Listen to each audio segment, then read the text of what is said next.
A Bad Case of Stripes by David Shannon. Camila Cream loved lima beans, but she never ate them. All her friends hated lima beans, and she wanted to fit in.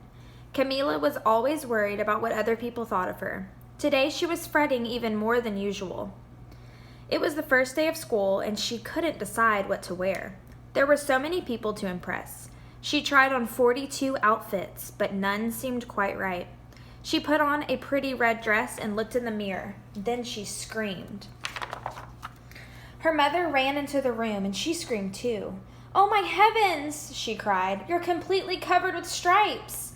This was certainly true. Camila was striped from head to toe. She looked like a rainbow. Mrs. Cream felt Camila's forehead. "Do you feel all right?" she asked.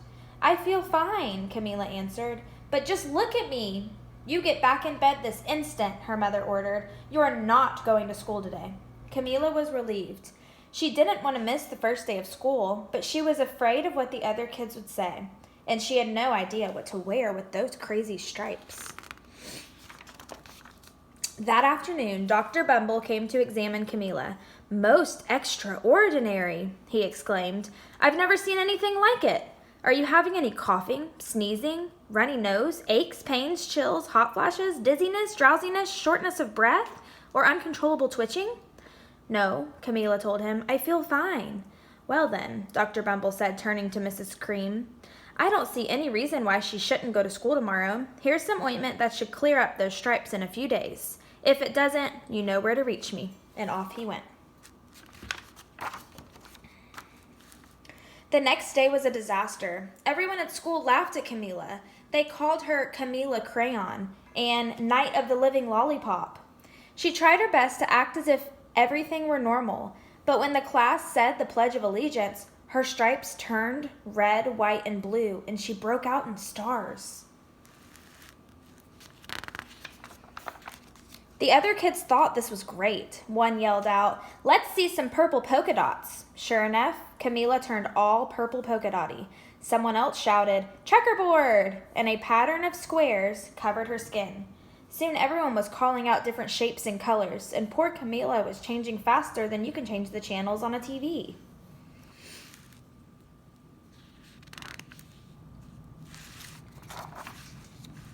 That night, Mr. Harms, the school principal, called. "I'm sorry, Mrs. Cream," he said. "I'm going to have to ask you to keep Camila home from school. She's just too much of a distraction, and I've been getting calls from the other parents. They're afraid those stripes may be contagious." Camila was so embarrassed. She couldn't believe that 2 days ago everyone liked her. Now, nobody wanted to be in the same room with her. Her father tried to make her feel better. "Is there anything I can get you, sweetheart?" he asked. "No, thank you," sighed Camila. What she really wanted was a nice plate of lima beans, but she had been laughed at enough for one day. Well, yes, I see," Dr. Bumble mumbled when Mr. Cream phoned the next day. "I think I'd better bring in the specialist. We'll be right over." An hour later, Dr. Bumble arrived with 4 people in long white coats. He introduced them to the Creams. "This is Dr. Grop, Dr. Sponge, Dr. Cricket, and Dr. Young." Then the specialists went to work on Camila. They squeezed and jabbed, tapped and tested. It was very uncomfortable. "Well, it's not the mumps," concluded Dr. Grop. "Or the measles," said Dr. Sponge. "Definitely not chicken pox," put in Dr. Cricket. "Or sunburn," said Dr. Young. "Try these," said the specialists. They each handed her a bottle filled with different colored pills. "Take 1 of each before bed," said Dr. Grop.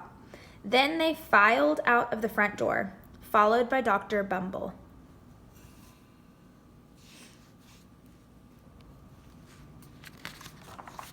That night, Camila took her medicine. It was awful. When she woke up the next morning, she did feel different. But when she got dressed, her clothes didn't fit right. She looked in the mirror, and there, staring back at her, was a giant, multicolored pill with her face on it.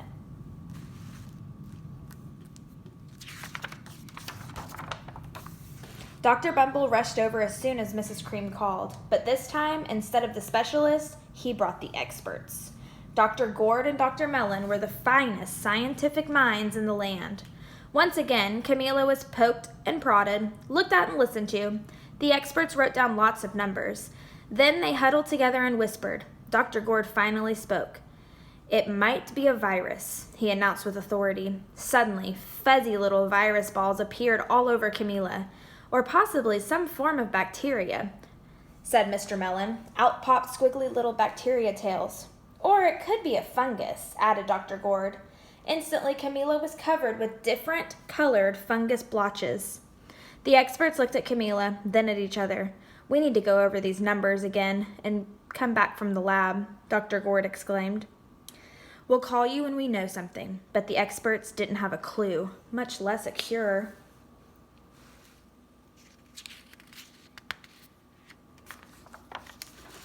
By now, the TV news had found out about Camila. Reporters from every channel were outside her house, telling the story of the bizarre case of the incredible changing kid. Soon a huge crowd was camped out in the front lawn. The creams were swamped with all kinds of remedies from psychologists, allergists, herbalists, nutritionalists, psychics, an old medicine man, a guru, and even a veterinarian. Each so-called cure only added to poor Camila's strange appearance until it was hard to even recognize her. She sprouted roots and berries and crystals and feathers and a long furry tail, but nothing worked. One day, a woman who called herself an environmental therapist claimed she could cure Camila. "Close your eyes," she said. "Breathe deeply and become one with your room." "I wish you hadn't said that," Camila groaned. Slowly, she started to melt into the walls of her room. Her bed became her mouth, her nose was a dresser, and 2 paintings were her eyes. The therapist screamed and ran from the house. "What are we going to do?" cried Mrs. Cream. "It just keeps getting worse and worse." She began to sob.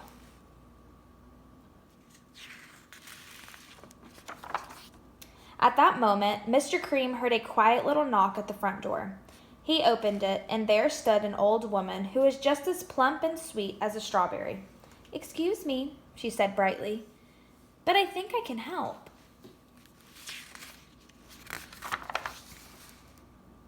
She went into Camila's room and looked around. "My goodness," she said with a shake on her head. "What have we? Here is a bad case of stripes, one of the worst I've ever seen."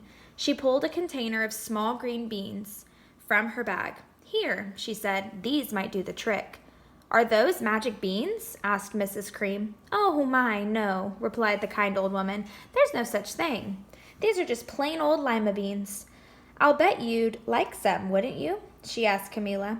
Camila wanted a big, heaping plateful of lima beans more than just about anything, but she was still afraid to admit it. "Yuck," she said. "No one likes lima beans, especially me."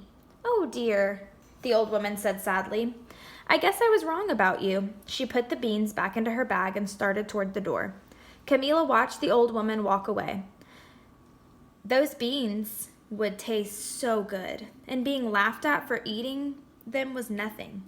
Compared to what she'd been through, though, she finally couldn't stand it. "Wait," she cried. "The truth is, I really love lima beans." "I thought so," the old woman said with a smile. She took a handful of beans and popped them into Camila's mouth. Said Camila. Suddenly, the branches, feathers, and squiggly tails began to disappear. Then the whole room swirled around. When it stopped, there stood Camila, and everything was back to normal. "I'm cured!" she shouted. "Yes," said the old woman. "I knew the real you was in there somewhere." She patted Camila on the head. Then she went outside and vanished into the crowd. Afterward, Camila wasn't quite the same. Some of the kids at school said she was weird, but she didn't care a bit. She ate all the lima beans she wanted, and she never had even a touch of the stripes again.